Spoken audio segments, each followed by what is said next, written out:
সিরিয়ায় আসাদ পরিবারের শাসন শুরু হয়েছিল ৭০-এর দশকের শুরু থেকে। পিতা আসাদ আল হাফিজের পর গত ২৪ বছর ধরে সিরিয়া শাসন করছিলেন বাশার আল আসাদ। আর দীর্ঘদিনের এই শাসনের পতন ঘটানোর পেছনে ছিলেন হায়াত তাহরির আল শামের নেতা আবু মোহাম্মদ আল জোলানি, যিনি বর্তমানে আহমেদ আল শারা নামে পরিচিত।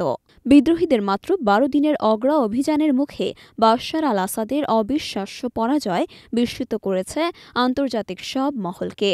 সরকার বিরোধী বিদ্রোহীরা রবিবার ৮ই ডিসেম্বর রাজধানী দামেস্কের নিয়ন্ত্রণ নিলে পদত্যাগ করে দেশ ছেড়ে রাশিয়ায় পালিয়ে যান বাশার আল আসাদ। ২০১৩ সাল থেকে যুক্তরাষ্ট্র জোলানিকে সন্ত্রাসী হিসেবে ঘোষণা করে।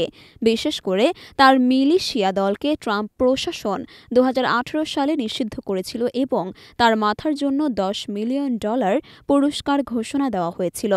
কিন্তু ১১ বছরের মাথায় যুক্তরাষ্ট্র তার সিদ্ধান্ত প্রত্যাহার করল। গতকাল দামেস্কে সিরিয়ার নতুন শাসকদের সঙ্গে প্রথম সরাসরি আনুষ্ঠানিক বৈঠক করেন যুক্তরাষ্ট্রের শীর্ষ কর্মকর্তারা। দলটিতে ছিলেন মার্কিন পররাষ্ট্র দফতরের শীর্ষ কর্মকর্তা বারবারা লিফ, প্রেসিডেন্টের হোস্টেজ বিষয়ক বিশেষ প্রতিনিধি রজার কারস্টেন্স এবং জ্যেষ্ঠ উপদেষ্টা ড্যানিয়েল রুবেনস্টাইন। পরে বৈঠকের বিষয়ে বিবৃতি দেন বারবারা।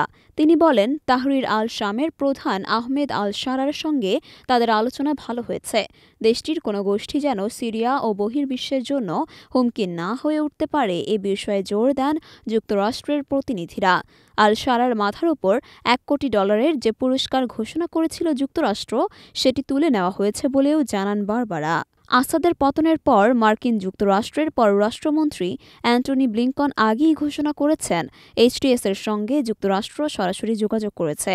এইচটিএস একসময় সিরিয়ার আল কায়েদা শাখার সঙ্গে জড়িত ছিল, তবে এখন গোষ্ঠীটি বলছে তারা এখন নিজেদের বদলে ফেলেছে এবং সবাইকে নিয়ে কাজ করার মতো একটি ব্যবস্থা চালু করতে চায়। তাদের মূল লক্ষ্য এখন প্রতিষ্ঠান গড়ে তোলা। আহমদ আল শারা জানিয়েছেন, তার দেশ ১ দশকের বেশি সময় ধরে যুদ্ধে ক্লান্ত। বর্তমানে এটি তার প্রতিবেশী বা পশ্চিমাদের জন্য হুমকি নয়।